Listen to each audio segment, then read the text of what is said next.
Hello mga kaibigan, maligayang pagdating sa aking channel. Kasama mo ako sa isang magandang video. Ang pinakamahalagang agenda item sa mundo ng magazine sa mga huling araw ay ang tensyon sa pagitan ni Tuba Büyüküstün at ng kanyang dating asawang si Onur Sailak. Ngunit sa pagkakataong ito, nang mangyari ang insidente, naroon din ang kasintahan ni Tuba Büyüküstün na si Engin Akyurek. Ang mga pahayag ni Onur Sailak at ang mga nag-leak na dokumento tungkol sa relasyon ni Tuba Büyüküstün at Engin Akyurek ay nawalan ng pasensya sa sikat na aktor.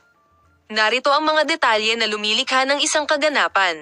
Kamakailan, ang kanyang mga pahayag tungkol sa mga kaibigan ni Sailak na sina Tuba Büyüküstün at Engin Akyurek at ang kanyang mga pagpuna sa kanyang dating asawa ay nasa agenda.